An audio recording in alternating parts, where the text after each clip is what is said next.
We are so excited to see so many people here and so many wonderful authors, and we even have agents and visiting editors, as well as family members and supporters. I gotta admit, as we were putting together the Whitney Awards and the envelopes, that we got a little teary-eyed. It's so exciting to see such great talent among our own. First, I'd like to thank Gary Brown. He designed the program, and hopefully everyone got them. If not, then we have some more at the table in the hall. And on the very back of the program, we'll outline the order of the awards as they will be announced.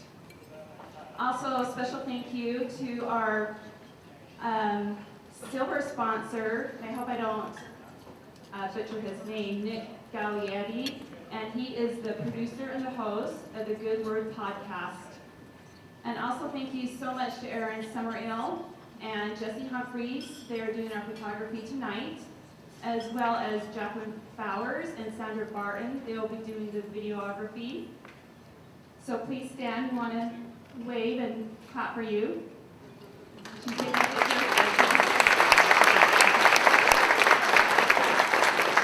And in the back, so you know who Erin is, so when she comes by your table, just smile. Also, I want to thank the Whitney Award Committee. They've been working very hard the last 11 months to put all of this together from the beginning to the end. So as I read your name, please stand, and then we'll clap at the end when everyone's standing. We have Sarah M. Eden, Joshua J. Perkey, Jamie Thieler, Mindy Holt, Marion Jensen, and John Ferguson.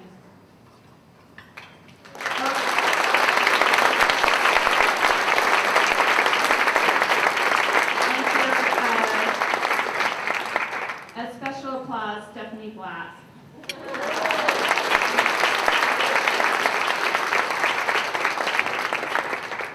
John Ferguson isn't here tonight. He is the one that does all of the voting for the ballots. So everything that you do online, John is in charge of that. So he has been amazing and has put in countless hours arranging how the ballot voting works.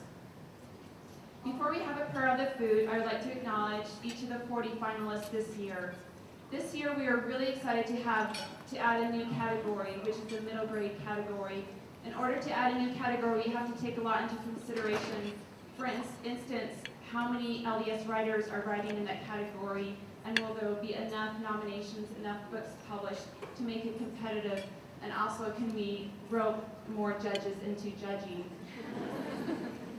So we actually had over 200 books nominated this year, and out of those books, they all advance to when you receive 5 nominations, you advance to the judges round, and we have 40 judges, and each category has 5. And then the judges will rank those books that they read, and we end up with 5 finalists in each category. So as I read your name, please stand, and then at the end we'll clap because we have a lot of names to go through.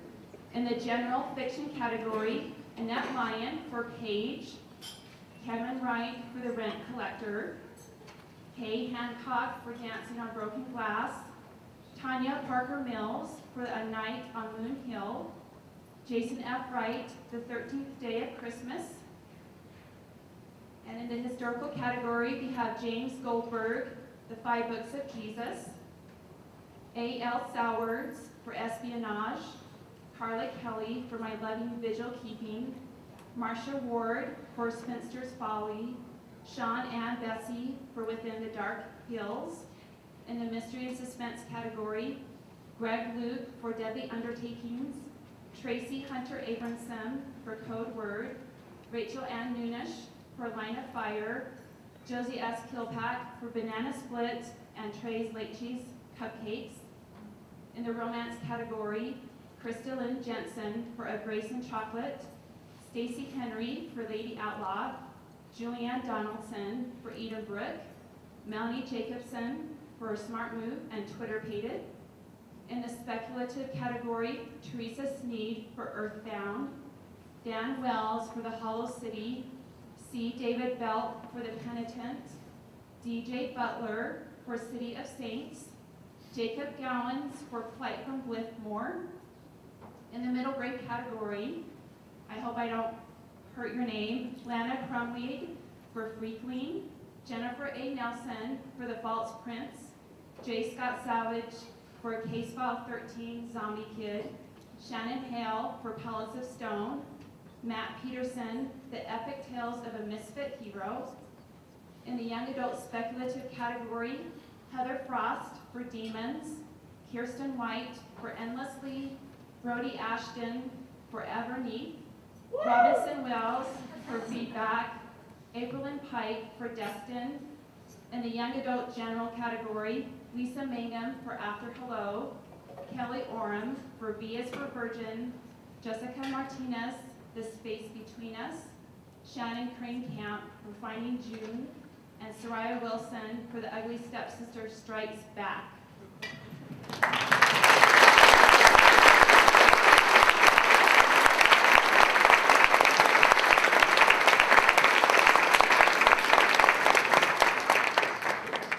Congratulations on being a finalist. We are very excited that you're here, and we are very excited that you are sharing your talents with the readers at large. And we will now have our opening prayer by Margot Hobley, and we will follow by dinner in about 35 minutes, and we will start the award presentation. Thank you. The Whitney Awards began in 2007, the brainchild of Robinson Wells, who wanted to find a way to acknowledge fiction written by the LDS writers. And my theory on this is that nonfiction is the intelligent genre, and really people will come into a bookstore and they'll say, "Whoa, you wrote a novel?" Well, I don't have time to read novels. I just read this doctrinal books over here. So I really appreciate what Rob has done, because for me personally, I have been introduced to so many fantastic LDS writers, no matter what genre it is, and it has really opened my eyes to reading a lot of different kinds of books. Anyone can nominate a book written by an LDS writer. It doesn't have to be an LDS book. And when that book receives 5 nominations, then it will advance to the judges' round. And once it is an official nominee, then the judges will cast their votes based on our ranking system, and then each is the 2 young adult categories and the middle grade categories. The Whitney Award program was named in honor of Orson F. Whitney, who is a former member of the 12 Apostles of the LDS Church, and he pursued and encouraged fine arts throughout his whole life. He was born in Salt Lake City in 1855, and from the time he was very young, he was described as having an artistic temperament. He attended what was formerly the University of Deseret, which is now the University of Utah, and he formed the Wasatch Literary Association. Elder Whitney was an author himself and a poet. He also taught English, and it's been said that in literary work, discourses, lectures, orations, funeral sermons, and other addresses, his mind and tongue and pen were constantly busy. He was called as a member of the 12 in 1906, which he served in until his death. But throughout all of his speeches and presentations, he always encouraged people to use their God-given talents. An excerpt from his talk that was chosen for the Whitney Awards reads, "We will yet have Miltons and Shakespeares of our own. God's ammunition is not exhausted. In God's name and by his help, we will build up literature whose tops will touch the heavens." Well, we're now in the year 2013, and I want to change his quote. I truly believe that in this room today, that we have Miltons and Shakespeares. So I want the quote to now read, "We now have Miltons and Shakespeares of our own." It is a privilege to honor all 40 finalists tonight for the 2012 Whitney Awards, and we will start following the program on the very back page, and we will just go in order.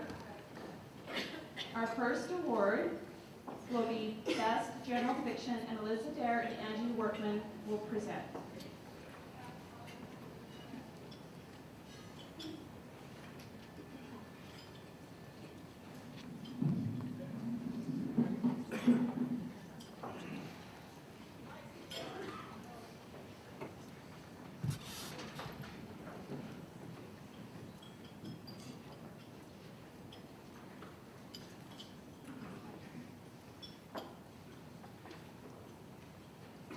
Wright is a New York Times, Wall Street Journal, and USA Today best-selling author.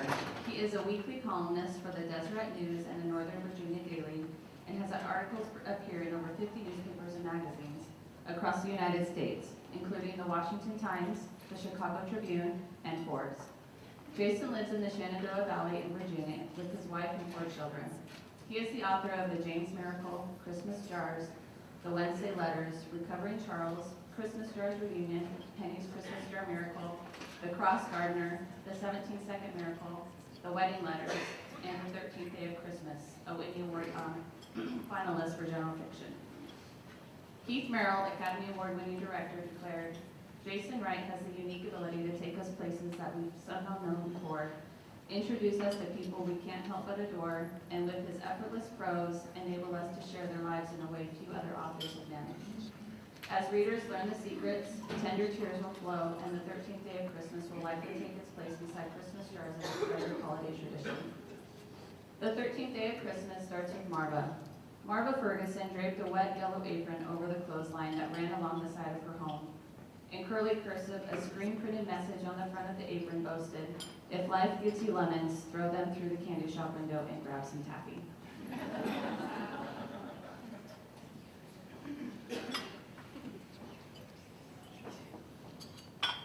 Born in Utah, Kay Hancock describes herself as a lifelong learner.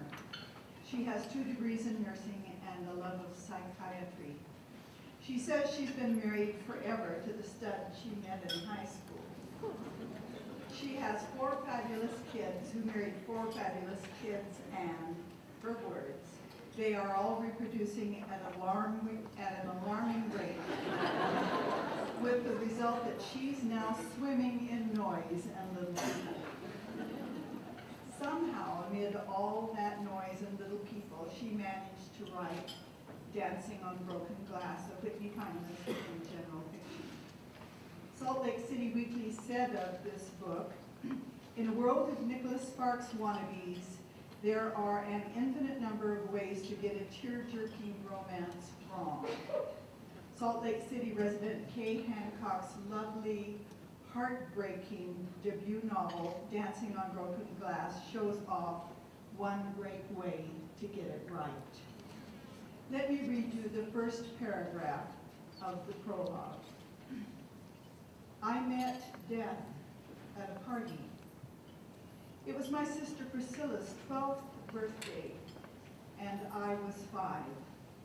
She wasn't particularly frightening, death, but then I had been told all about her, so seeing her made no adverse impression on me, until I realized she was there for my dad."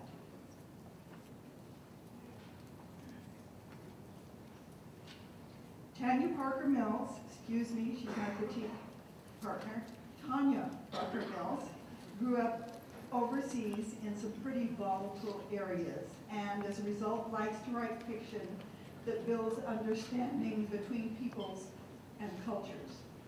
She graduated from Brigham Young University in broadcast journalism with a minor in political science, and worked for Sunset Magazine for a couple of years as an assistant editor for trade publications.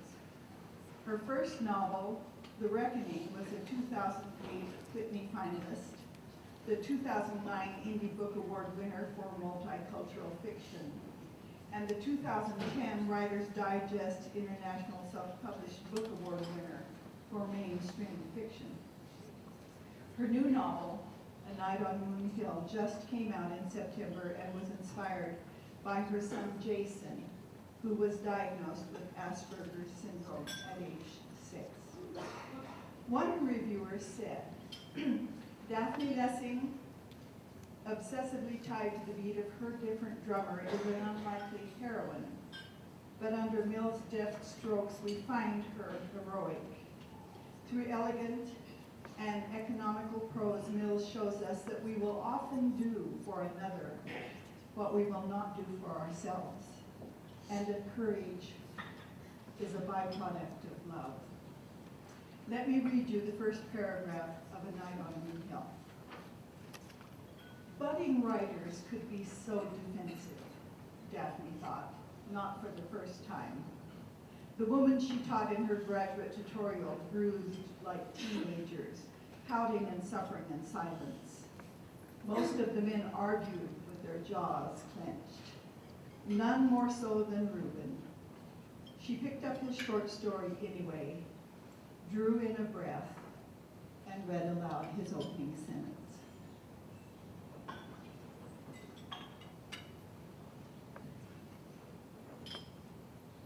Annette Lyon has been writing ever since second grade when she piled pillows on a chair to reach her mother's typewriter.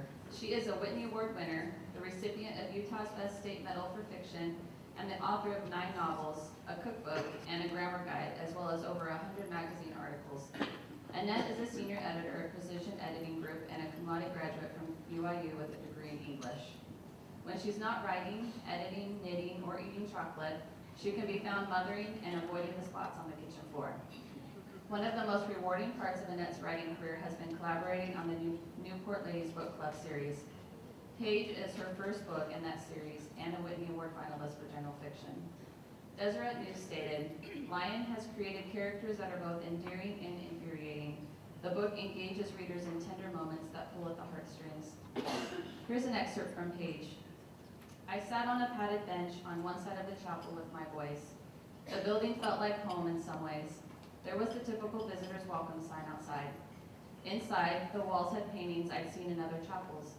I could guess with relative accuracy where the primary room was, where to find the Relief Society room, the tithing slips, and even the restrooms.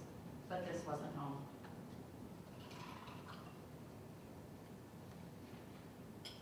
Cameron Wright was born and raised in Salt Lake City. He holds a master's degree in writing and public relations and says he started writing to get out of attending MBA school at the time. It proved to be the better decision. His first book, Letters for Emily, was a Reader's Choice Award winner, as well as a selection of the Doubleday Book Club and the Literary Guild. Cameron currently works in public relations, marketing, and design, and lives with his wife Allison and 4 children just south of Salt Lake City. Booklist calls The Rent Collector a beautifully told story about the perseverance of the human spirit and the importance of standing up for what is right. The Rent Collector has been selected as required reading for all 2013 incoming freshmen at the University of St. Francis in Illinois. Is a 2012 finalist for Book of the Year by Forward Magazine and a Whitney Award finalist for general fiction. The Rent Collector begins like this. I once believed that heroes existed only in old men's fables, that evil in the world had triumphed over good, and that love, a true, unselfish, and abiding love, could only be found in a little girl's imagination. I was certain the gods were deaf, that Buddha was forgotten, and that I would never again see the natural beauty of my home province.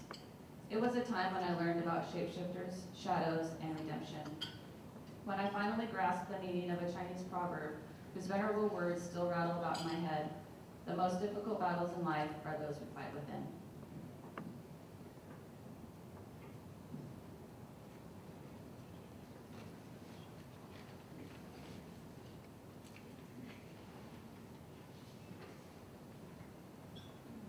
And the winner of the Best General Novel is The Rent Collector.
Intimidating, and it's just a pleasure and an honor to be here with you, and I just appreciate everybody believing in the book, and thank you very much.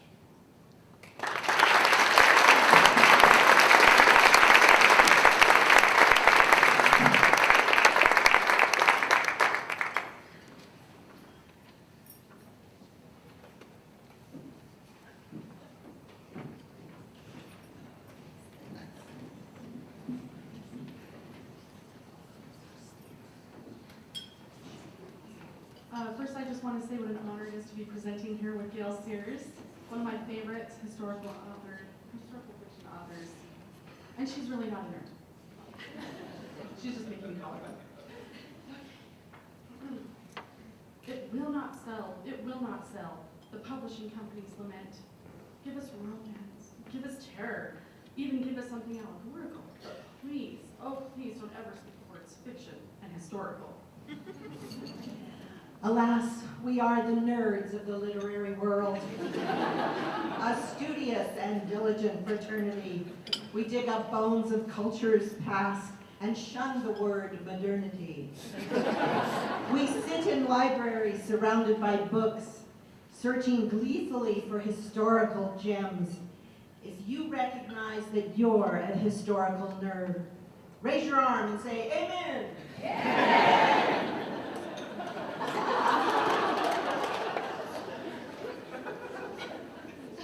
Oh, you're not done.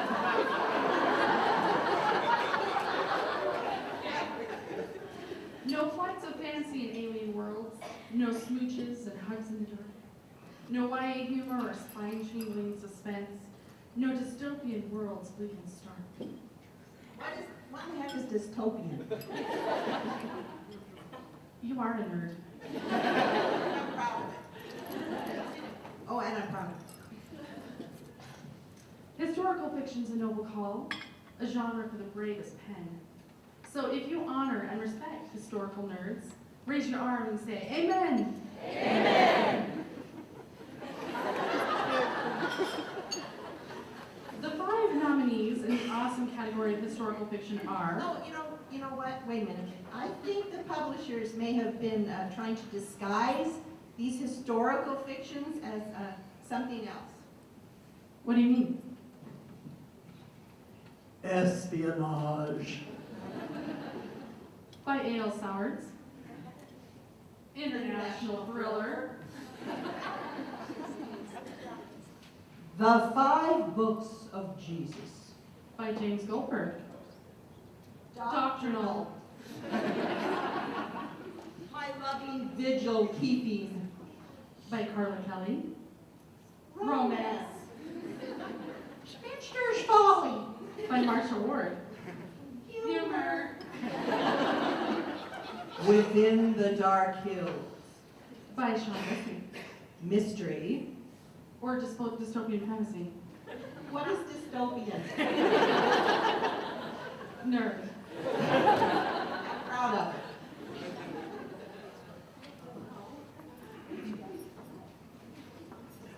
This is too exciting for us. And the winner is, in the awesome category of historical fiction, My Loving Vigil Keeping by Carla Kelly.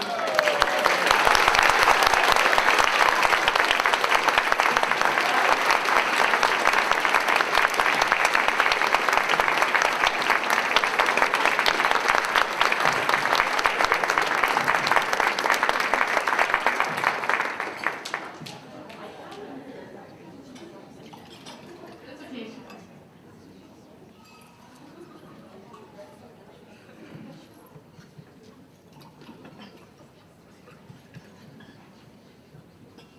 Congratulations, Carla. I have to tell you, I was in Salt Lake on Thursday, and I was coming back to Corbin County, that wicked little county where I live. And, I just sort of naturally turned off at Schofield and went up there. I hadn't been to Schofield since last fall. I go up there to visit my guys 4 or 5 times a year. And I like to see how they're doing, so I went up there to the cemetery and paid my respects to Richard and David Evans. That's Mary Ann Carley. She's very good too. She's the wife of Bishop Carley. And their little boy Willie, he died about 3 months after my disaster. And I stopped and paid my respects to Victor Awful, the Finn's, Heike Woolman, and his whole family, and the nephews. And let's see, the Padfields, Edmonds, the Polskis,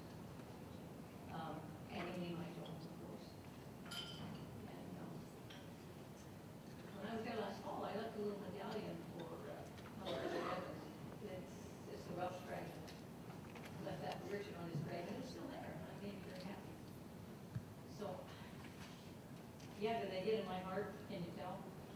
I still visit them.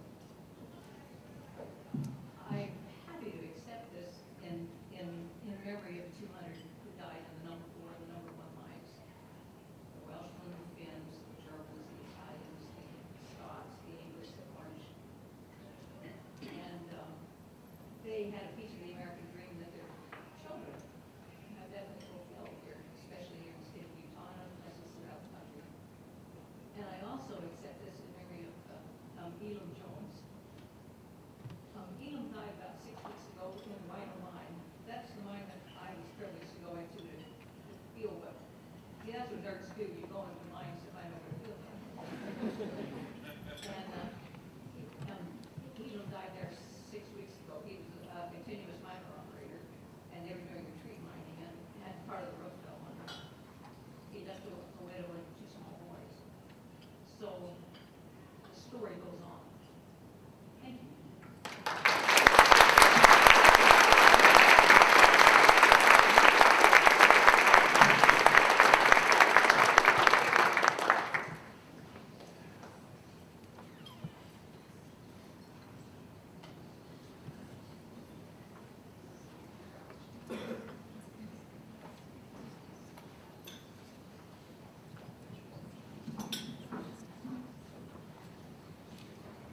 Hey, Jeanette.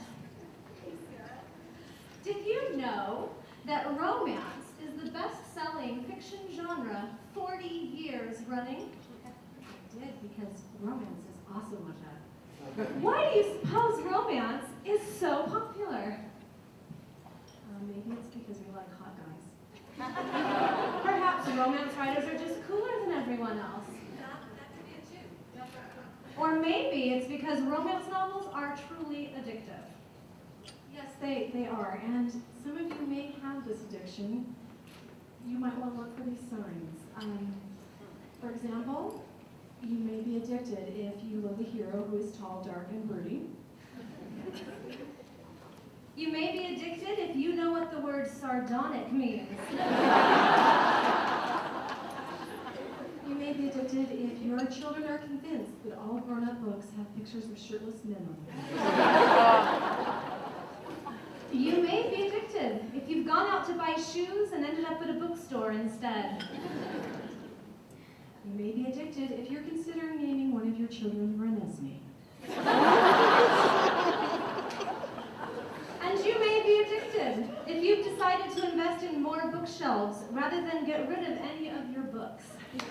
If you have sat there nodding your head in agreement, there's probably a 1-800 number for that. Or you can simply satisfy your addiction with these fantastic examples of a romance novel. Edenbrook by Julianne Donaldson. Lady Outlaw by Stacey Henry. Of Grace and Chocolate by Crystal Lynn Jensen. Smart Move by Melanie Jacobson. Or Twitter-pated by Melanie Jacobson. And the Whitney Award for 2012 Best Romance Novel goes to... honestly, my arthritic hands are adding to the suspense. Edenbrook by Julianne Donaldson.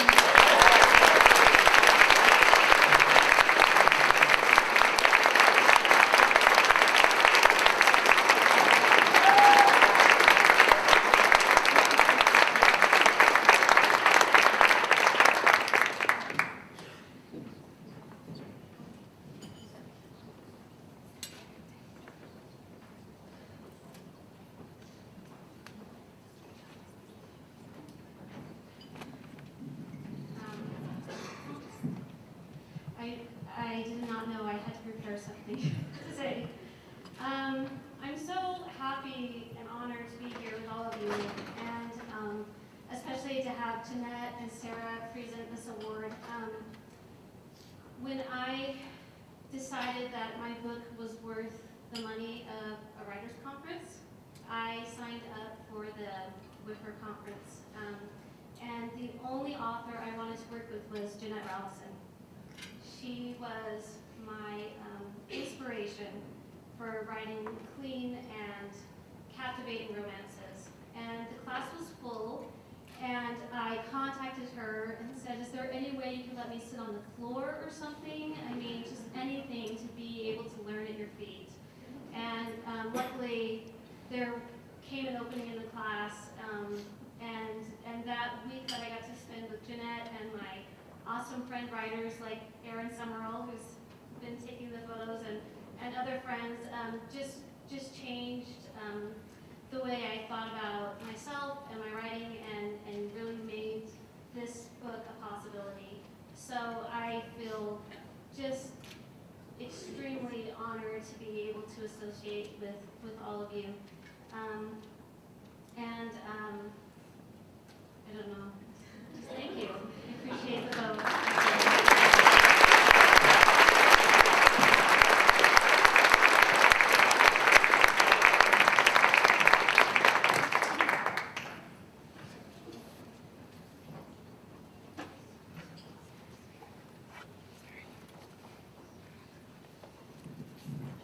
Ladies and gentlemen, it's my privilege to introduce Carol Lynch Williams, who is receiving the 2012 Outstanding Achievement Award. When I was asked to present this award to Carol, I first had to ask myself, what does it mean to be outstanding? And so I did a little research into the kinds of things that she's done. As you may know, she's published over 25 books, over half a dozen in the LDS audience. And so she's working in terms of her writing directly to the target audience here in Utah, but also with her other books nationally. She teaches creative writing at BYU. She is a PEN Award winner, and she founded and has continued to run for the last 14 years with her, one of those, the Writing and Illustrating for Young Readers Conference, which is a week-long boot camp and conference intensive writing conference for writers. So you get the sense that she's interested in helping build relationships and community and developing writers and helping them grow. She has 5 beautiful daughters who are all here in attendance with us tonight, and the privilege of sitting with them at the table here, whom she says are her greatest contributions. You can see that it's someone who also loves her family and cares about them. We had an intern where I work at the Church Magazines last year, or a couple years ago, who also studied with Carol, Rachel Gidding, you may recall, who said that among other people who have influenced her writing, Carol was among the top.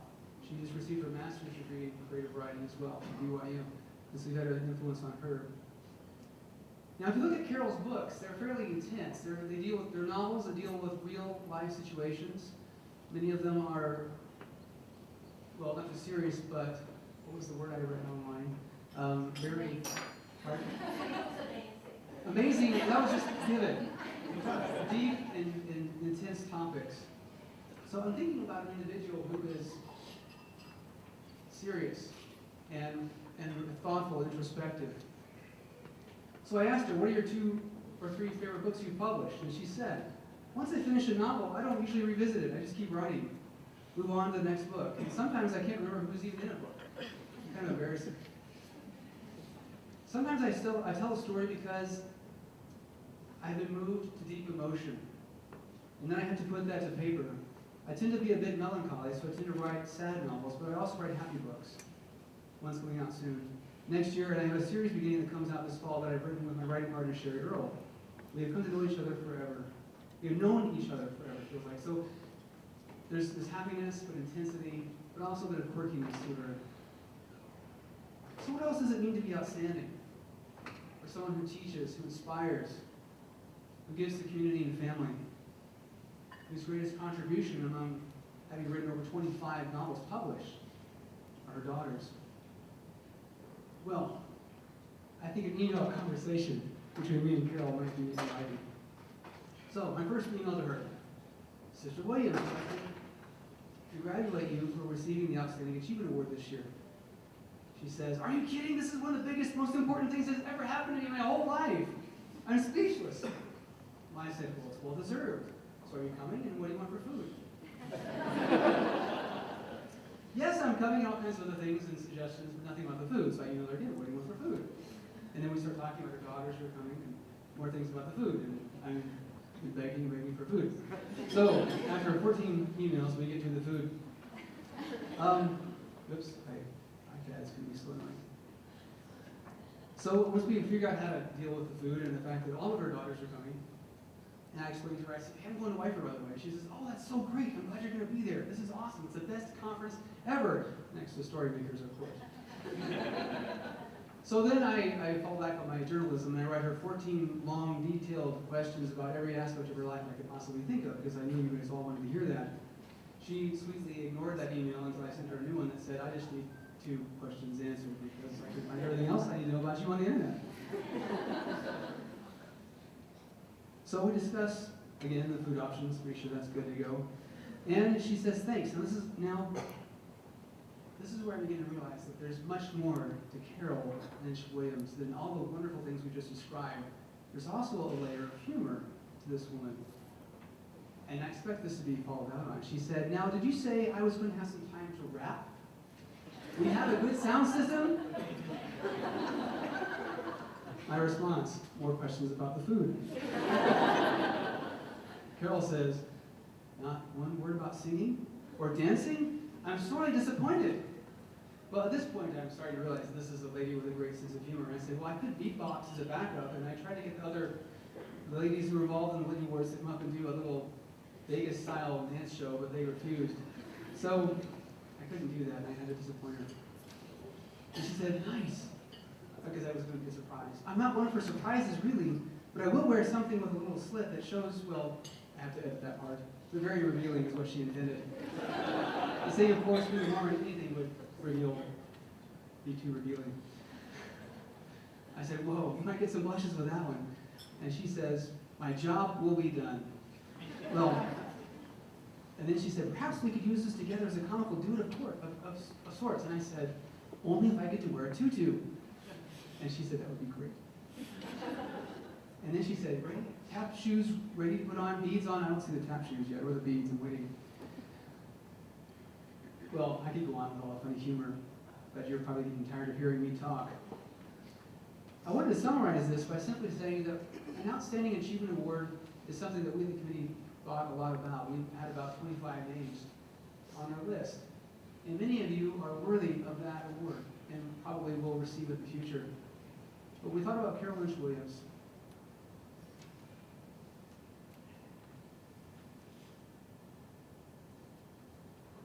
Someone who loves to give and make a difference. To someone who just barely met her through email, put me at ease, so that within a few minutes, well, email minutes, which is at this point weeks, we're making these kinds of jokes about me putting on a tutu in front of all of you people. The kind of woman who brings out the best and makes you feel at ease. So, ladies and gentlemen, without further ado, and although I don't have a tutu, I do have a towel I can put on, or actually a sheet, to give you the 2012 Outstanding Achievement Award, Carol Lynch Williams.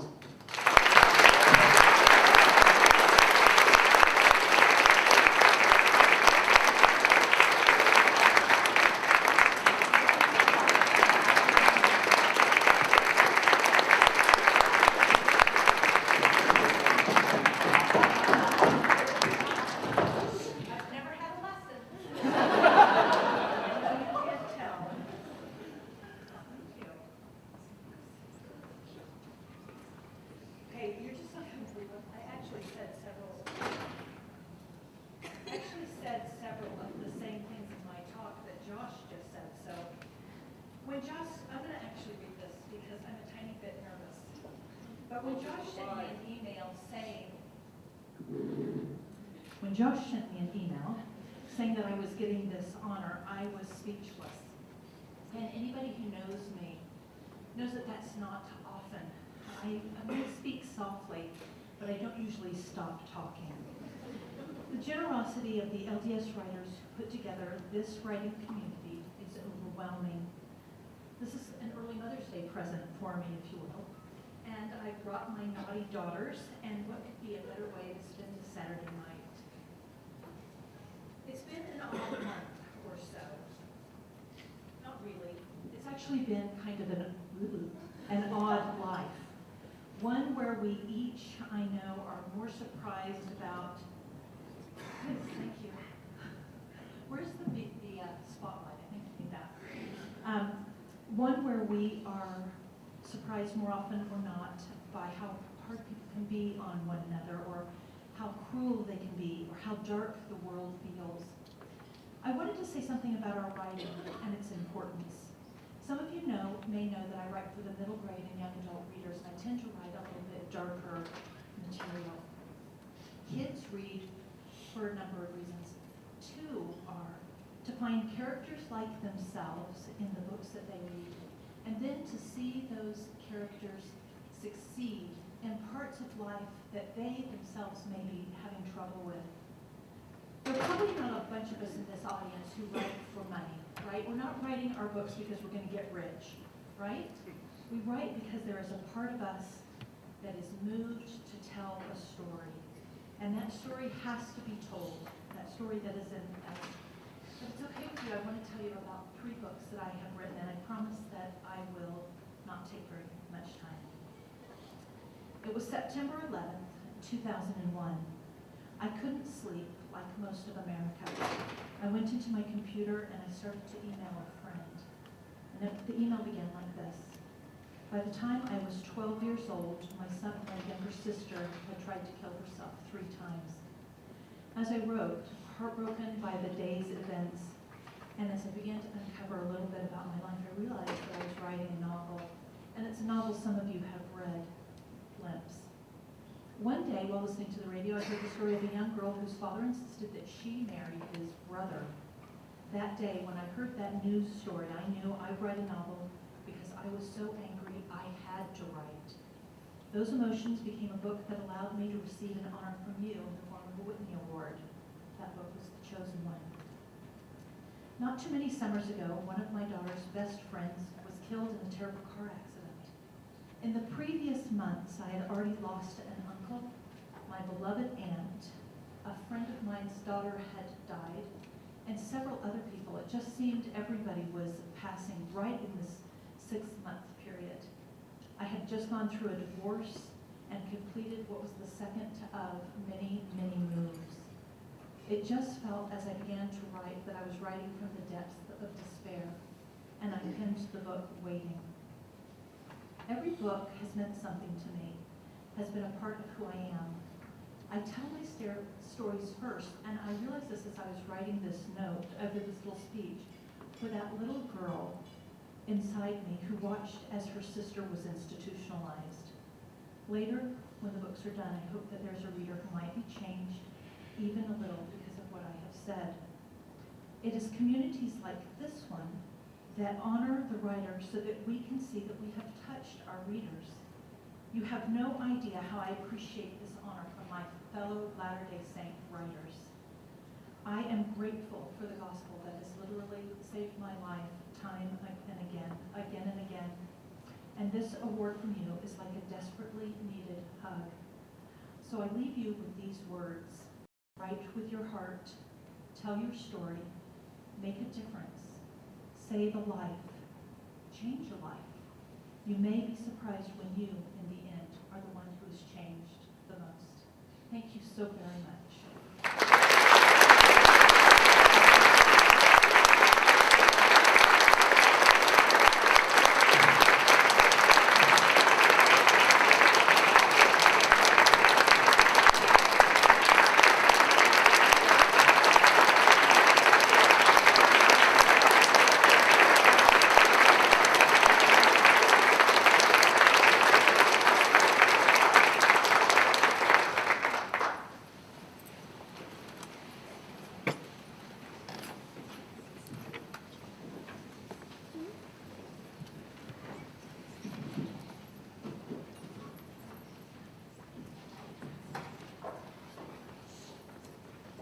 The sign on my door says Blunt Forsyth, P.I. Maybe this case will pay enough that I can replace that door. My name's not Blunt Forsyth, and besides, the door doesn't latch. It just swung open, and the blonde behind it looks like a tall drink of water that came complete with a sunny day to drink it on. They tell me that this guy turns mystery into the mundane, but the smell of his office, Oh, he turns cold cash into warm scotch, and I don't even want to know what he turns the scotch into. He probably expects to get paid, but I'm used to disappointing people. Can I help you? Only if you're better with mysteries than you are with home maintenance. If that manila envelope is full of money, I'm the best you'll ever find. Shouldn't you let me lay out the case for you first? Every case just comes down to finding a name. Well, I've got a whole list of names, but they wrote books. What kind of books? Mysteries. Okay, hit me. Well, if you insist. Why don't we just read the list? Okay, Banana Split by Josie Kilpatrick. She's making me hungry. Code Word by Tracy Hunter Abramson. She's keeping a secret. Deadly Undertakings by Greg Luke. That sounds like the work of a killer. Line of Fire by Rachel Ann Nunes. Somebody might have been standing in the wrong place. Tres Leches Cupcakes by Josie Kilpatrick. Okay, now I'm really hungry. Maybe I'll put ice in the scotch. Maybe a drinking problem can wait. That is a fat envelope. How much money's in it? No money, just answers. So we open the envelope and find out which of these authors is our killer? No, we open it and find out which one wins the Whitney Award for Best Mystery Suspense Novel. I'm not going to get paid for this, am I? No, but if you let me read the name, I'll maybe buy you that drink. Deal. I get the mic. That's not money at all.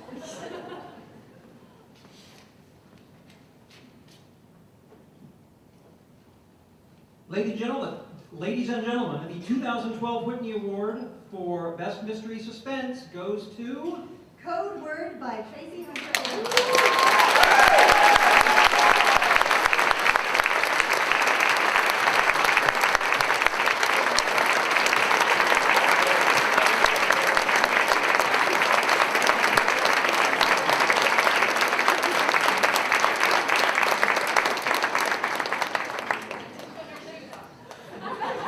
Get your shoes on.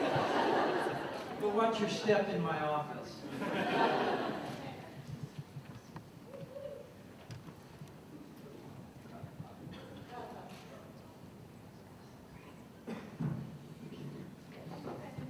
I know, but I was going to hand you this. I don't know what this is supposed to be. I was going for the Susan Lucci Award, and I told Craig that he had to win, so that and he told me like a minute ago, he's like, put your shoes on. I said, well, you take your shoes off. So we'll just go ahead and tie and we'll both go barefoot. So whoever voted and didn't give Greg quite the right number of votes, we kind of messed up. Jeanette Rollison and I kind of had this thing going that we were talking today, and we said, who's going to go the longest so we can do the Susan Lucci Award? And so we had decided that I would go 10 straight, and then I'd get a special award. So it's going to be the Tracy Abramson Award. So I'm sorry, Jeanette, it's yours. And 7's the lucky number apparently, so just get 2 next year, and I get to present to you. Can we do that? So this is shocking to me. It really is, because I really do have this great thing going of just writing whatever I love and then letting the CIA try to tell me if I'm allowed to actually let you guys read it. But Sam, thank you for always taking those phone calls, even when it's like both of us are in airports and going random places. We tend to edit only when one of us is traveling. But she has been absolutely amazing. Kathy has been so phenomenal, and it's just been a wonderful ride. I've been so privileged to meet so many of you, and every time I come, I just want to come again so I can meet more. So thank you so much.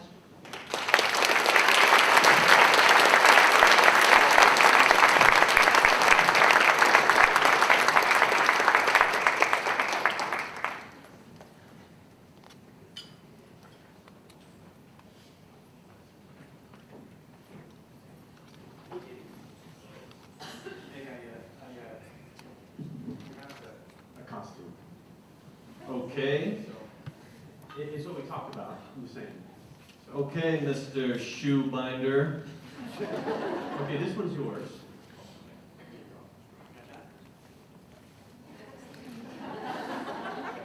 It doesn't fit, Mr. Shoebinder. How do I look? You look fantastic. I thought it was a nice choice because of the, the category we're presenting. I know, dude. I had never even heard of spectacle fiction. These are the worst props you have ever brought.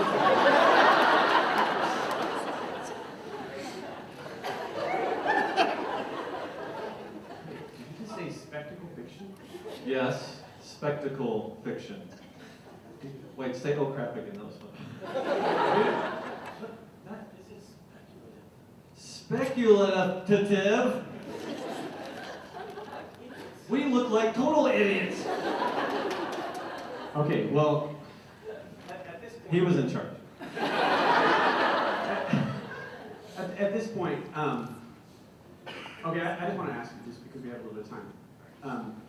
I understand you have a movie coming out. Is that true?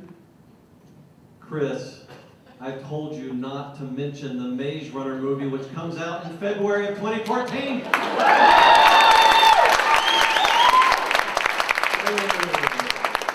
Okay, so you say it's coming out, but I've heard this before. Like, is this a for sure thing, or is this like speculative? You get that? Did everyone catch that? They actually start filming on Monday. Seriously? Wow, that's awesome. Congratulations. Good job. You're getting us tickets and stuff? Yeah. We can wear these? No. Back off. It was his idea to mention that, I swear on it. All right, shall we read the nominees? Wait, you have trouble reading? Oh yeah, let me make sure. Got it. Okay, got it. Ready? Seriously, worst prop ever. All right. The speculative nominees are City of the Saints by DJ Butler. Keep going, you're doing great. If you say it more dramatic, it sounds more dramatic. Earthbound by Teresa Sneed. Flight from Blithmore by Jacob Gowans. I'm sorry, all I have is water for dinner, I promise. The Hollow City by Dan Wells, who moved to Germany. He's a big fat jerk. And last but not least, The Penitent by C. David Belt. And the Whitney Award goes to, because we don't say winner here, guys. Best speculative novel, The Hollow City by Dan Wells.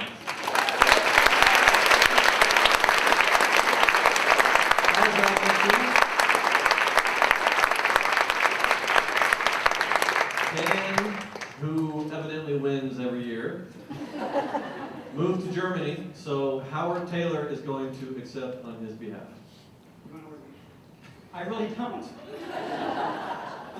Thanks, though. Yeah.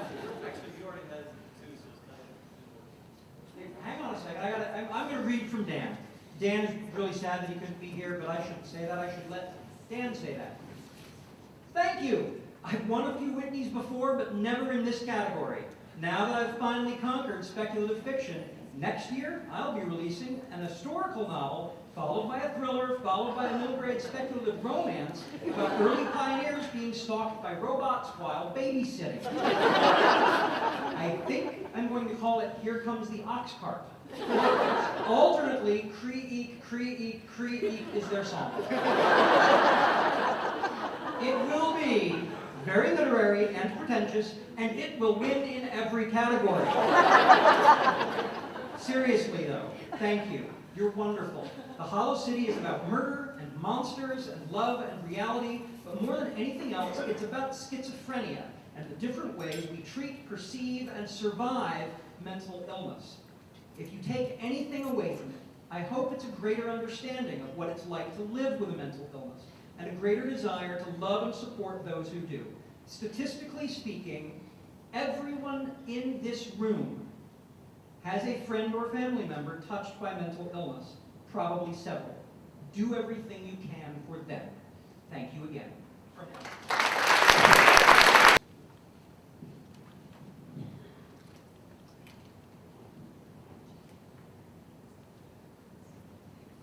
Have you ever considered reading The Space Between Us?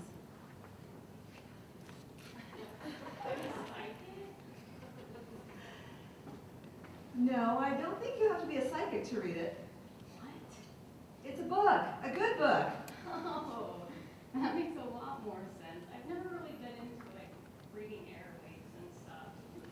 Yeah, well, so this book, The Space Between Us, uses incredible writing craft and character development to tell a story of two sisters, Amelia and Charlie, who never seem to get along. Amelia, the oldest, is always covering for Charlie, but when Charlie lands them both in serious trouble and Amelia's life changes because of her sister's thoughtless decisions, it's no easy task for these sisters to try to reconcile the distance their emotions and actions have put between them. We congratulate Jessica Martinez on her incredible book and her nomination as a finalist for the Whitney. You know, when I was 17, I dreamed of traveling to New York and sightseeing with a stranger. You did? A stranger? Well, okay, not really, but after reading Lisa Mangum's After Hello, it doesn't sound like such a bad idea. Yeah, I can't see how anything could go wrong with that scenario. Me neither, especially when you've got Lisa, the travel agent. She makes the city come alive in this book as she takes you on an adventure with Sarah and Sam, a great name, by the way. We meet right there in New York, thanks to Sarah's handy camera work, and change each other's lives forever. Sarah helps Sam solve a serious work issue, and Sam helps Sarah deal with her loss and personal struggles. It's a great story of trust, adventure, healing, and romance. We applaud you, Lisa, on your great accomplishments with this work, and for being here tonight as a Whitney finalist. Sam, I have a confession I've never told anyone before. I am a lawnmower?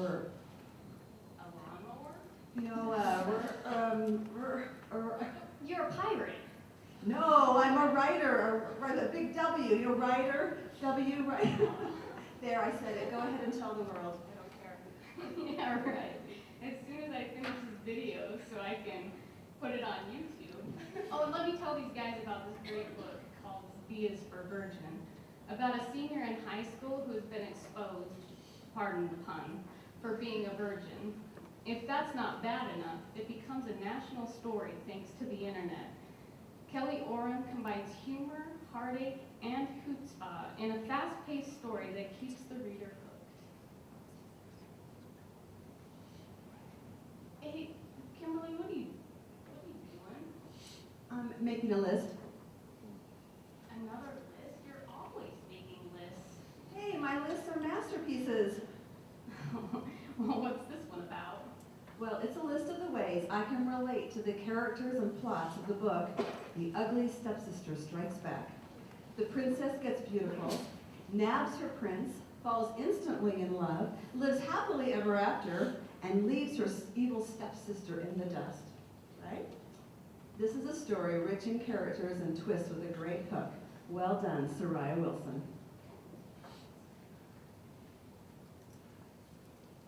I have to confess, I'm very nervous. Why? We're almost done. I'm excited. Done. I still have my audition to worry about. You don't try out for the Whitneys. You just write a great book and bam, you're in. Oh, wow. Then I'm going to Hollywood. You are? What happened? What brought this on? Well, it was Shannon Camp's book, Finding June. I got so caught up in June and Lori's dream of going to Hollywood that I thought I'd try it myself. I mean, she hit it big when she landed that role in Forensic Faculty next to heartthrob Lucas Lane. She has to make a lot of important decisions and really figure out who she was and what she believed in the fast and furious world of showbiz. I felt like I was right there with her whole book, and I love that about Shannon's writing. It inspired me, and we congratulate Shannon on her great success as a Whitney finalist. And now we get to open the envelope and see who the winner is for the best young adult novel in the mainstream category. And the winner is For young adult general novel, After Hello by Lisa Mason.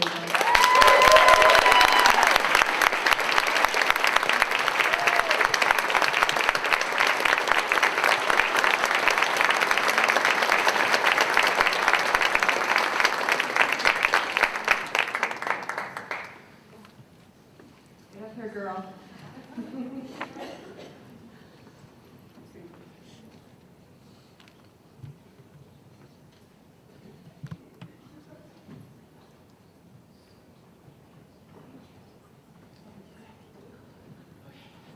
As many of you may know, I have been dealing with some excruciating back pain this weekend, so I am here today, ready.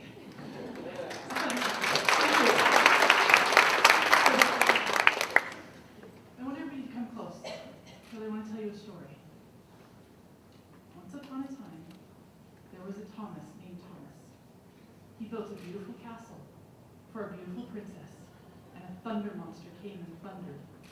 But Thomas was smarter than a thunder monster. He had dreams in his head, and he could sing. A thunder monster could only thunder. Thomas sang, "I want to be alone," and the thunder monster left. And Thomas ate spaghetti with cheese with the man in the moon. The end. Thomas is 4 years old, and 6 months ago, he started telling stories to his mom. And she started writing them down, and he has told her 500 stories since then. And part of the reason why I'm here today is because of Thomas's stories. Because this afternoon when I left Storymakers, and I went to the doctor, and I was waiting around for the drugs to kick in, I was waiting around to see if I could get some relief. My husband Tracy read me 200 stories from Thomas. And some of those stories are things about 4-year-olds, things that 4-year-olds care about. Molly Kitten and chocolate milk and Scooby-Doo underpants.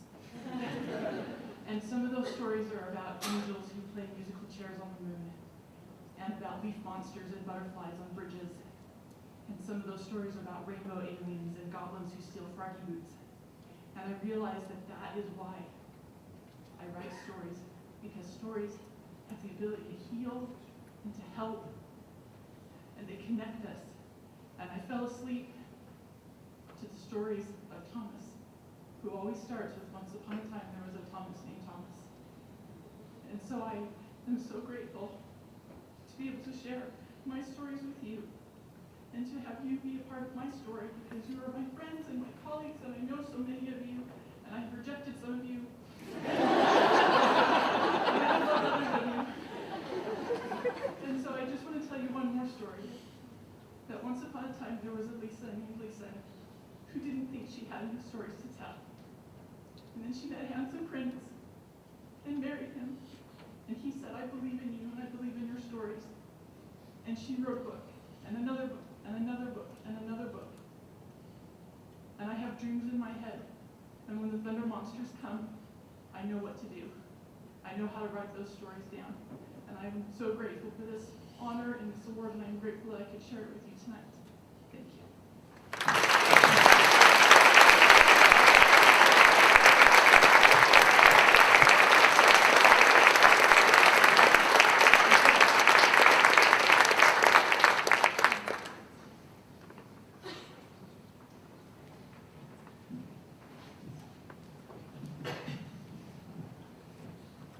Hey, Dawn, what's your ukulele?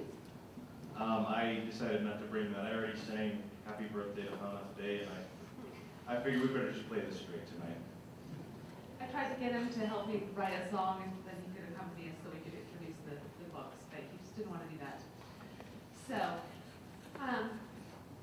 we have Demons by Heather Frost, Destined by April Lynn Pike, Endlessly by Kirsten White, Everneath by Brody Ashton, and Feedback by Robinson Wells.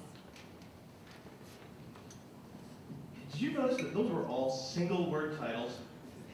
Just one word. And actually, it's kind of interesting because demons and destined start with D, and endlessly and everly start with E, and feedback starts with F. They're just kind of like all in a row. Like, I bet you could make a limerick out of that. There once were some demons in Whiting who were destined to fail at their writing. They endlessly tried, ever neath the night sky, but the feedback was cruel and biting.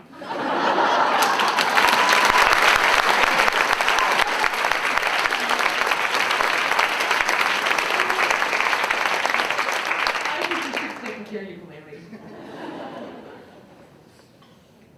And the winner is for Best Young Adult Speculative Novel, Everneath by Brody.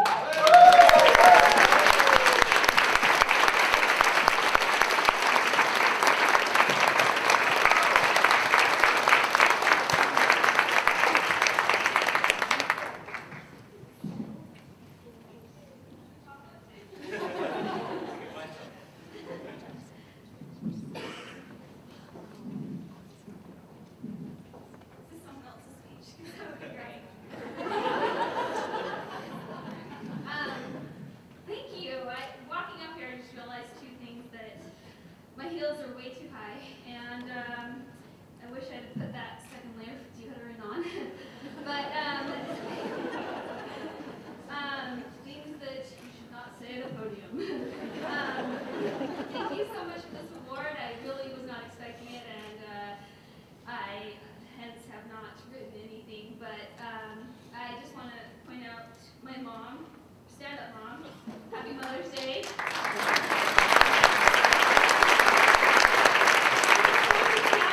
award for Mother's Day. I've been out of town a lot lately, right? This counts, right? And I want to thank my agent who is also here. I'm lucky enough that Michael Brett is here, and my table mates. Okay, I'll stop. But anyway, I really want to dedicate this award to someone who's not here, and that is my dad. And so thank you very much.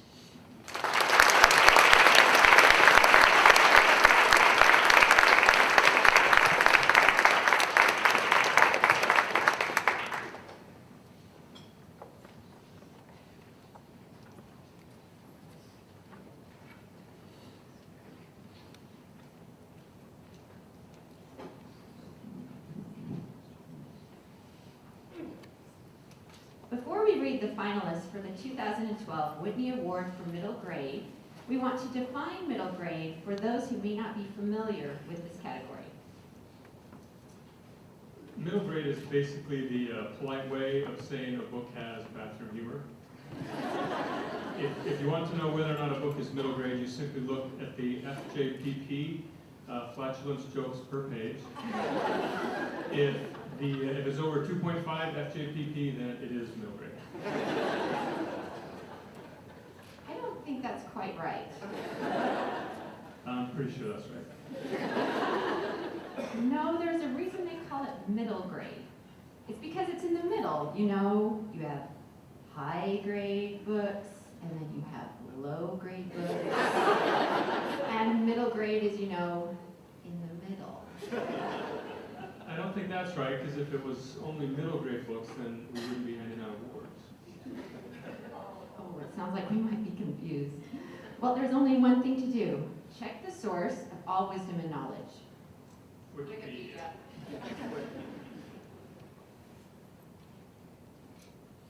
Okay, middle grade books are for the young and the young at heart. They are for those who still live in the age of wonder. Middle grade books work magic in the hearts and minds of the readers. Readers who still look under their beds for monsters and rub strange looking lamps just in case. For readers who are starting to question if they will ever be able to lift their arms and soar into the sky like they've always dreamed, middle grade books are a godsend. Finalists for the best middle grade fiction are as follows. Case File 13, Zombie Kid by J. Scott Savage. Epic Tales of a Misfit Hero by Matt Peterson. The False Prince by Jennifer A. Nielsen. Freakling by Lana Crumwitty. And we looked that up. Palace of Stone by Shannon Hale.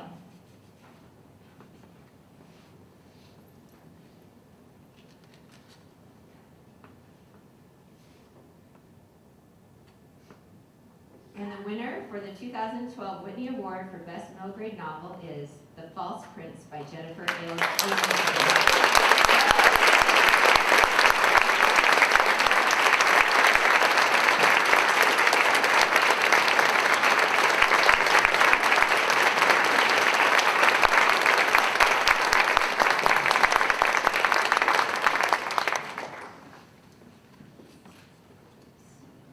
It's not chocolate. I thought from Brody that it would be. I was kind of excited.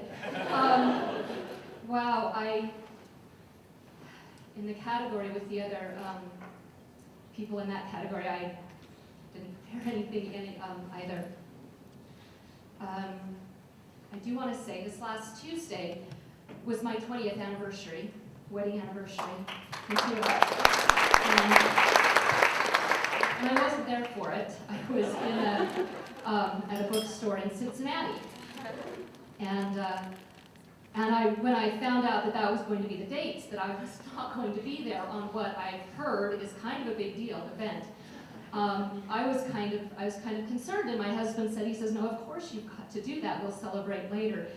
He's here celebrating later with me here, and all of you are now part of our anniversary dinner. May I please ask for a special applause tonight and an acknowledgement that those of us who are sitting here as writers did not get here on our own.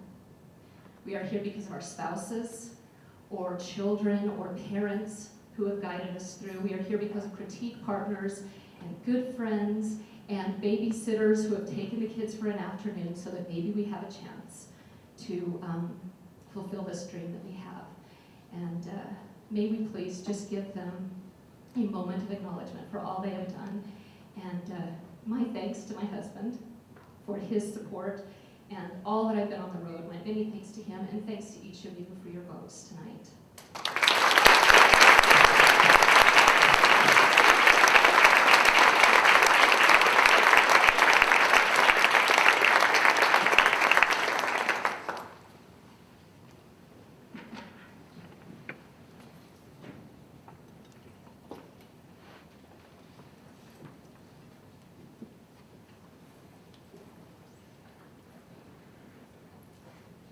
The Lifetime Achievement Award is given to an author who has not only made tremendous contributions to the field of literature, but who has also done so over a period of many years.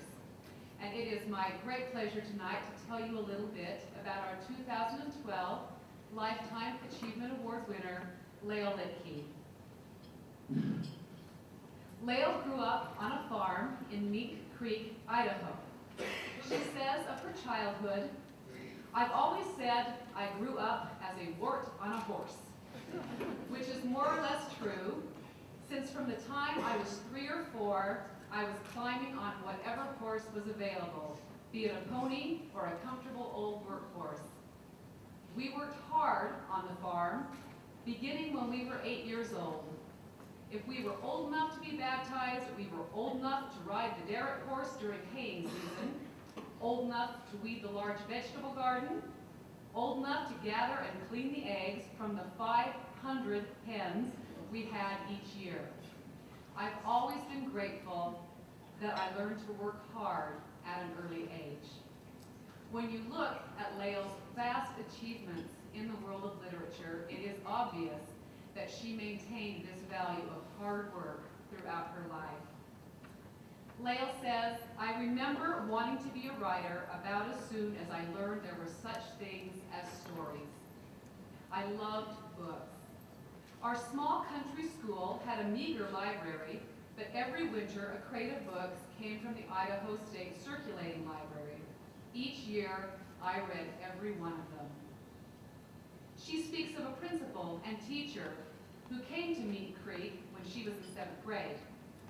His best subject was English, and he swore he was going to teach us farm kids the principles of the language or die trying.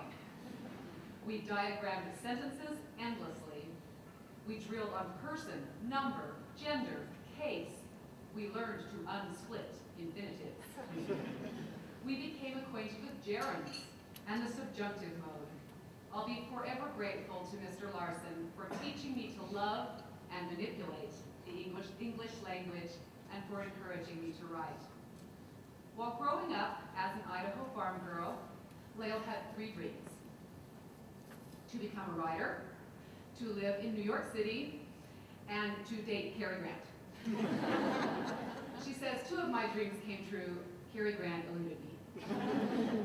She graduated from Utah State University with a degree in education and English and got a job in Denver. In Denver, she met her husband, George Charles Litkey, and she found that George was one of the most like-minded guys she had ever met, who needed Cary Grant.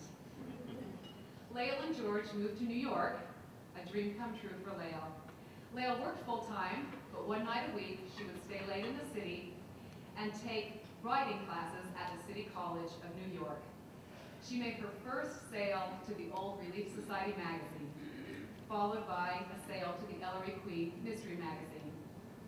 After the birth of Lael's daughter Lori, she continued to study writing. Her family moved to the Los Angeles area, and Lael found a marvelous writing teacher at Pasadena City College, Helen Hinckley Jones. Lael credits Helen with most of her success as a writer. She said, "My classmates and I dubbed her our literary mama, and to this day we cite the writing rules she taught us." And the ladies at the table were just telling me about Helen, and they quote her Hellenisms. Lael began selling to such big-name publications as Ladies' Home Journal, McCall's, and 17. She sold her first novel to Scholastic, followed by sales to Harcourt and Henry Hope Company. When Helen retired, Lael took over teaching her class and taught for 8 years. Besides principles of writing, Lael gained something else from Helen's classes, her critique group. She says, "We started out having a party each time anybody from our group sold a book. Soon we were having 2 or 3 parties a month, so we stopped so we could spend more time writing." Lael is the author of over 40 books for both the national and the LDS markets, mostly children's and young adult titles with some women's fiction as well. When Lael was starting to sell to New York publishers, Deseret Book was not publishing fiction at this time, but in the middle of the 1980s, editor Eleanor Knowles, who Lael had known from her work in Manhattan, called and said she'd read some of Lael's reviews in Publishers Weekly and would Lael do a book for her since Deseret Book had decided to do fiction. Lael's book, Where the Creeks Meet, was the first young adult fiction published by Deseret Book. Now, it would take far too long to list all of Lael's literary works, but her 5 most recent novels are Keepers of Blackbird Hill, and a trilogy that she wrote with 2 co-authors, Carol Morris and Nancy Anderson, both of whom are here with her tonight. Almost Sisters, 3 Tickets to Peoria, Surprise Packages. Also Lake of Secrets, published by Henry Holt and Company in New York. I asked Lael if she had a favorite book, or a book that had special meaning for her, and she mentioned a book called Blue Sky, published by Scholastic. She said it most closely reflects the village and people of Neat Creek, Idaho, where she grew up. Her editor at Scholastic said it was her favorite book and said she wished a place like that really existed. Lael said, "It does." Lael's books, Trish for President, Shanny on Her Own, and Lloydine in Love, were on the New York Public Library's recommended list for teenagers. Trish for President, Shanny on Her Own, and Lake of Secrets were all Junior Library Guild picks. Shanny on Her Own was the American Library Association's list of best books for young adults. Blue Sky received the Notable Book Award from the Southern California Council on Children's Literature. And her book Prom Dress garnered the honor of being the book most often stolen from one school library. One of her short stories, originally published in Ladies' Home Journal, was republished 49 times all over the world in 7 different languages. 5 of her books have been translated into several languages. Lael loves to travel, and with the advance on her first novel, her family went to Europe, visiting Denmark, Germany, France, and Austria.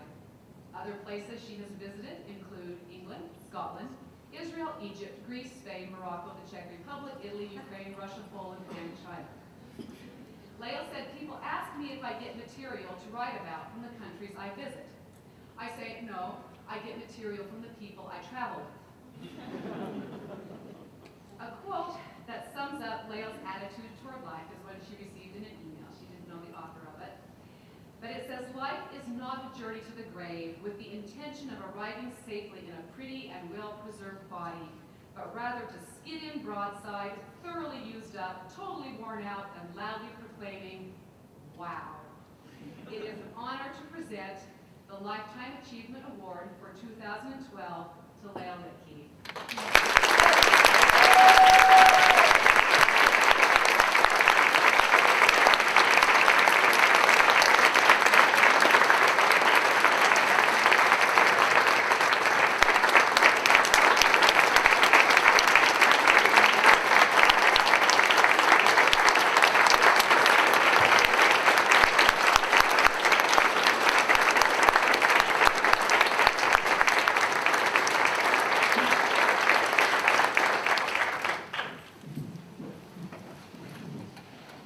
This is like receiving the Washington Monument. Thank you so much. About 6 weeks ago, I received an invitation in the mail to the reunion of my high school graduating class. It read, please come to the 65th and final reunion of the class of 1948. Well, that was a little frightening. Then shortly after that, I received an email from Stephanie that I was to receive the Storymaker's Lifetime Achievement Award. It definitely seemed like things were drawing to a close for me. But maybe it's just as well because I don't speak the language anymore. I'm a dinosaur in today's world. I don't text. I don't tweet. Twitter is what birds do. A couple weeks ago, I had problems with my computer, and I had to contact tech support. I told the guy my problem, and you know what he said? He said, the first thing you have to do is toss your cookies.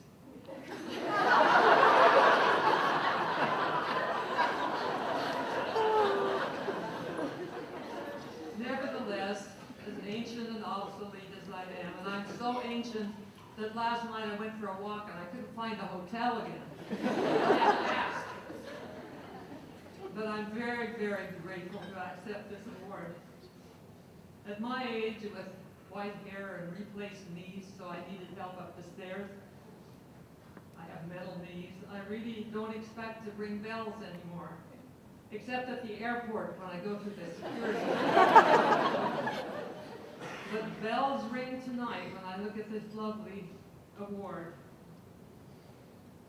As Stephanie said, as a teenage girl, I had these great ambitions to live in New York and become a writer. And I did live in New York for 10 years, and this proves that I became a writer. And this, the teacher I had, my group and I, we still meet. I belong to a critique group that met for about 30 years. We met twice a week and worked on our manuscript. And now, since we've got old and don't like to get out too often, we meet once a week. We're known by the elegant name of Lunch Bunch. We always say we'll never send out a manuscript without first passing it by through our colleagues in Lunch Bunch. And there used to be 16 of us now, and several of us have gone on. So there are 8 of us left, but in the group, we've published over 600 books. And this is a stamp of approval to that. And now there's LDS Storymakers. What a remarkable organization this is. It brings together people online. We didn't have the advantage of being online. We had to be together, in person, my group in Southern California.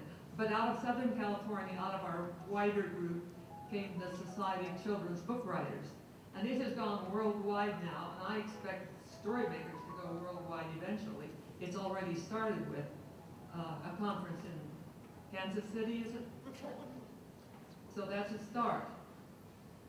You have this advantage of being online, and you can share, you can learn from each other. There's always somebody to answer the questions you might have.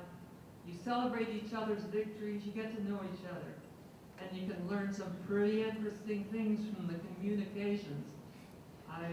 Last week, I learned what it's like to skydive from Jeanette Rollison's post. And you're very good at promoting your books, which I can't do. You say, here's my book, come and buy it, it's good. I say, you wouldn't want to buy my book, would you?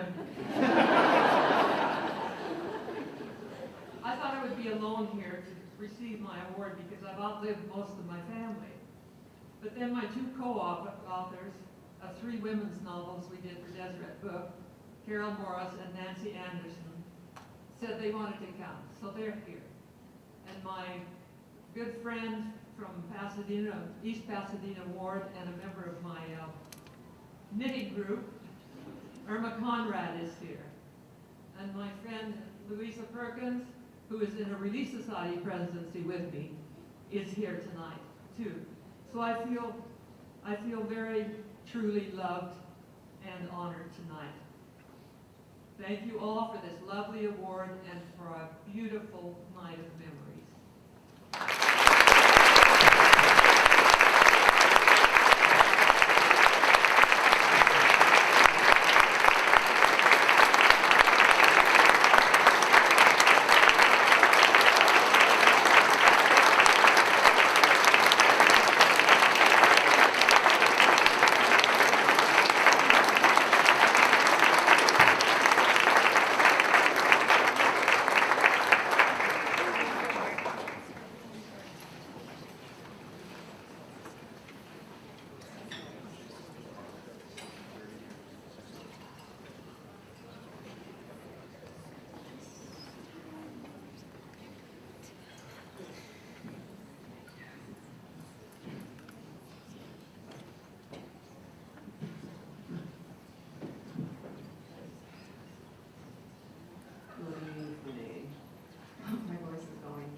Very sexy, so my husband says. So I'll keep it this way for the evening.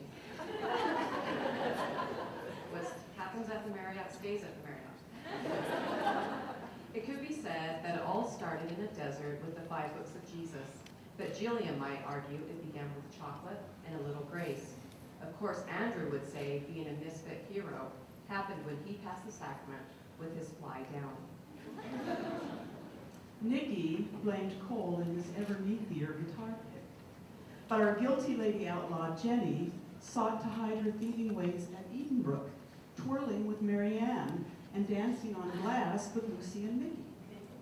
But, truth be told, the real culprit was that freakling Cy Guy Jens who chased Taman and Peter through Calais right into the hands of the Gestapo. And the nominees for Best Novel by a New Author are Dancing on Broken Glass by Kay Hancock. Edenbrook by Julianne Donaldson.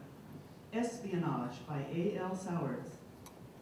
Epic Tales of a Misfit Hero by Matt Peterson. Everneath by Brody Ashton. The 5 Books of Jesus by James Goldberg. Freakling by Lana Cromwitty. Lady Outlaw by Stacey Henry. Of Grace and Chocolate by Krista Lynn Jensen. And the winner is, okay, since I have a sexy voice. And the winner is Edenbrook by Julianne Donaldson.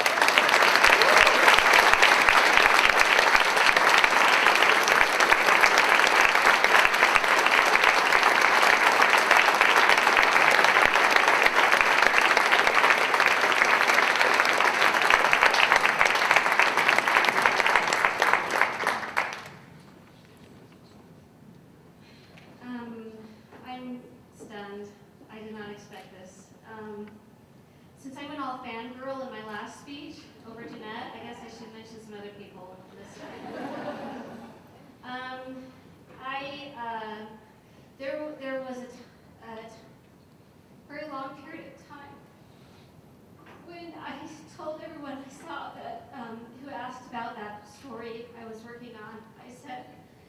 reason I would finish it was so that I could burn it.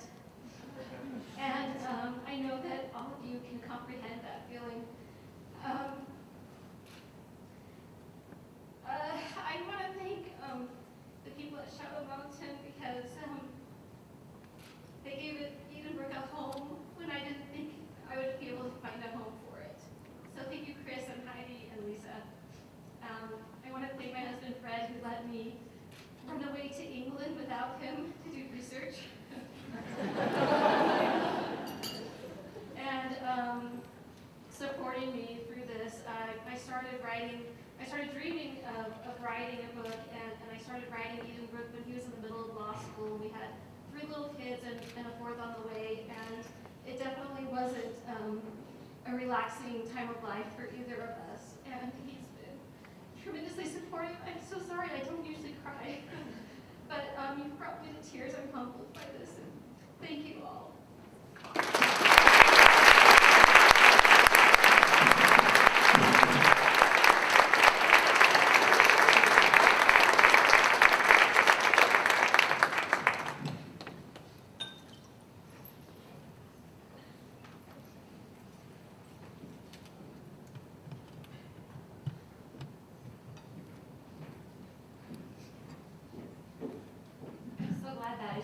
Because I had a dream that it wasn't, and you all were football players in a big stadium. So I'm glad that didn't come true. I am honored to be presenting the newest award in the Whitney family this year, Best Novel in Youth Fiction. It seems every year that the youth categories get bigger and bigger, and this is a fabulous way to honor excellent writing for youth fiction. This year there were demons, fairies, empty ones, forfeits, aliens, chance meetings, an actress, sisters, stepsisters, virgins, zombies, scouts, telekinesis, schooling, and a prince. And the winner for Best Youth Novel of the Year is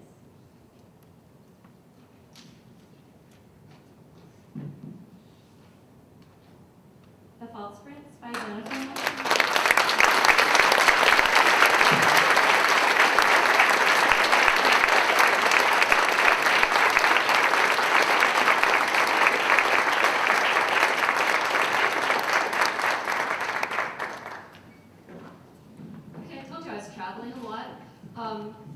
I don't think I actually even voted in this category because I didn't remember I was supposed to.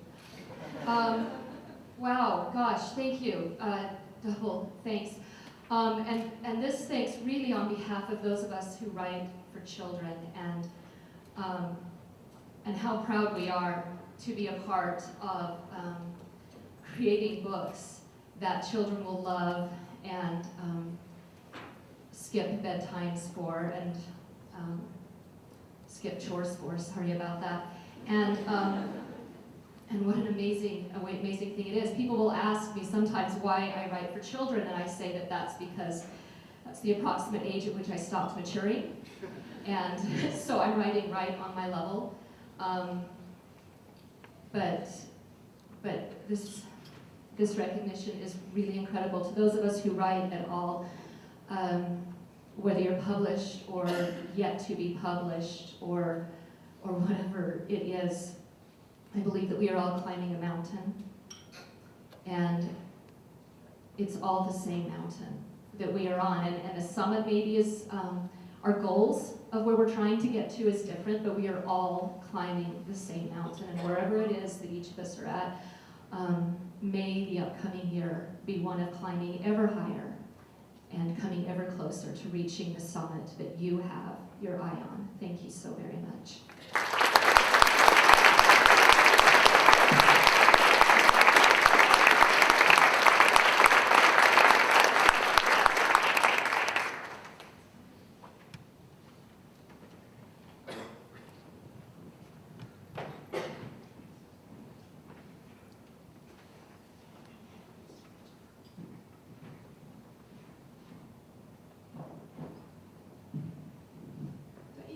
Joanne is a pretty crier. I am not a pretty crier. I'm really excited to have the opportunity to present the Best Novel of the Year award. In fact, it is only for the categories that are the adult categories, but we had a little dilemma with choosing the name. We thought about calling it the Best Adult Novel of the Year, but we were worried it'd be misconstrued. But we didn't want the youth categories to be diminished in any way, so know that the youth novel of the year is just as powerful as the best novel of the year, but we just had to take the adult out of it. So all the finalists that were in the general, historical, romance, mystery, suspense, and speculative categories were eligible for this novel, and the readers of the Academy had to read all of those finalists in order to vote.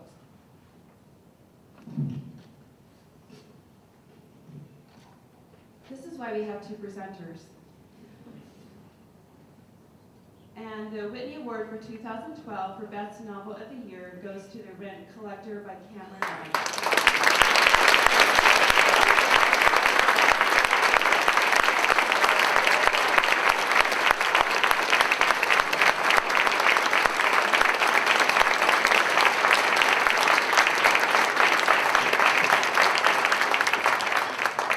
I totally sat at the best table.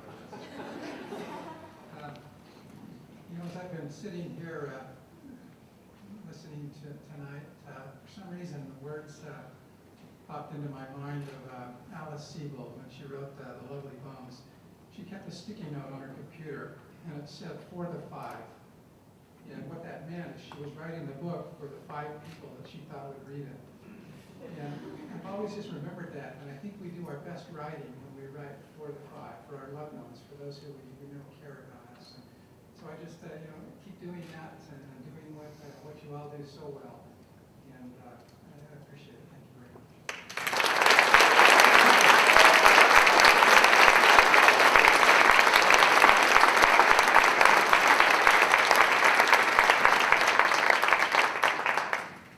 We'd like to congratulate all the winners and as well as the finalists this year. We hope that you enjoyed the evening, and I would like to extend my personal thanks to all of the writers in here. You have made me better, you have inspired me to be a better writer when I read your books, and you have changed me as a person. So thank you so much, and we will now have the closing prayer from Steve Westover.